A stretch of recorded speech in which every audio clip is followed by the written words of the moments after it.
Dans cette vidéo, je vais te montrer comment intégrer des call to action sur Shopify. Insérer des appels à l'action à peu près n'importe où sur tes pages dans Shopify qui vont te remonter en haut de la page ou te diriger vers un produit. Sur le thème full stack, par exemple, si tu as accès, on peut mettre des call to action à l'intérieur de l'entête via ce bloc bouton où on pourra le paramétrer, le cacher sur ordinateur ou le cacher seulement sur mobile. Mais par défaut, si tu as décidé de l'afficher, il s'affichera ici sur ton menu et il s'affichera naturellement sur le menu desktop. Ensuite, ce que tu peux faire aussi sur le thème full stack, c'est que tu as une section bouton flottant qui est un bouton qui va descendre avec toi sur mobile comme sur desktop. Encore une fois, tu peux le cacher des deux côtés et tu peux le faire. Tu peux cacher ou afficher n'importe quel bloc ou section sur mobile comme sur ordinateur partout. Okay, ici, le bouton flottant, si je décide de l'activer, il sera présent sur ma page d'accueil dans ce cas-là, parce que je l'ai mis sur ma page d'accueil, ou sur n'importe quel modèle de page ou page produit, si j'ai envie de le laisser. Et donc, quand je descendrai, ce bouton sera présent. Ensuite, troisième moyen, c'est d'utiliser chez nous une section contenu personnalisé. Et là, c'est une section qui est un peu spéciale chez nous parce qu'elle te permet de faire absolument ce que tu veux. Tu vas pouvoir simuler ou refaire des sections image-texte, tu vas pouvoir faire n'importe quoi en disant à n'importe quel bloc de prendre 33, 25, 50, 100% de la taille de l'écran sur mobile comme sur desktop et de manière indépendante. Donc là, par exemple, si je veux juste un bouton ici, et si je le veux centrer, il va falloir que je le centre et que je le mette en 100%. Évidemment, si je veux qu'il ressorte, il va falloir que je lui donne un lien. Et là, je vais pouvoir mettre un call to action comme je veux. Mais ça, je vais pouvoir aussi le faire, par exemple, à l'intérieur de mes fiches produits. Donc, si je vais à l'intérieur de liste de produits, je prends n'importe quel produit comme pastille de couleur. Ici, je vais pouvoir prendre ma section de contenu personnalisé. Elle est où ? Contenu personnalisé. Ajouter un bloc de boutons, le mettre en 100% et le mettre au centre. Donc tu vois, si tu vois un peu comment fonctionne cette section, si je mets par exemple deux boutons, par défaut celui-là il sera au centre, mais si je veux les mettre côte à côte, il va falloir que je les mette en 50-50 sur ordinateur et donc je vais pouvoir structurer un peu des sections comme je veux. Et vu qu'ils par défaut ils seront en 100% sur mobile, voici comment ça fonctionne.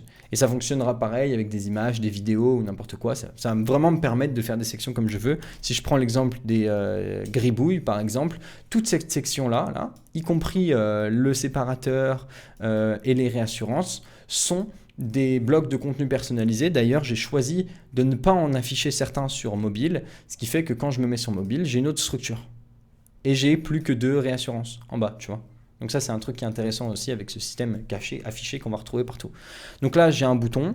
Ici, son lien, je pourrais le faire pointer sur une autre page. Et si j'ai envie de le faire pointer sur le haut de cette page produit, ce qu'il va falloir faire, c'est que j'ouvre mon inspecteur. Donc je peux faire aussi clic droit et inspecter. Et puis, il va falloir que je récupère l'idée de cette section. Donc, pour ça, il va falloir que je remonte au conteneur de cette section. Donc, la section principale, je vais mettre ici. Et là, je l'ai trouvé. Donc là, son idée, c'est main, product, template, etc. Et si j'ai envie que mon bouton me remonte là-bas, je vais devoir faire un dièse main, product, template. Je fais enregistrer. Et puis là, maintenant, quand je vais cliquer ici, il va me remonter en haut. Je le refais, je clique ici, il me remonte en haut. OK ? Donc, voici comment intégrer un call to action particulièrement aujourd'hui sur le thème full stack. Si tu n'as pas le thème full stack, ce que tu vas pouvoir faire, c'est utiliser ou récupérer par exemple un bouton existant comme celui-ci, tout affiché. Donc là, je vais aller dans mon inspecteur et puis je vais refaire A. Je vais faire clic droit, Edit as HTML. Je vais tout récupérer et puis je vais utiliser un bloc de contenu de liquide personnalisé. Je pense que je peux avoir ça. Je dois le retrouver dans le coin. Liquid, peut-être code. Code. Est-ce qu'il me sort ça ? Est-ce qu'il me sort liquid ?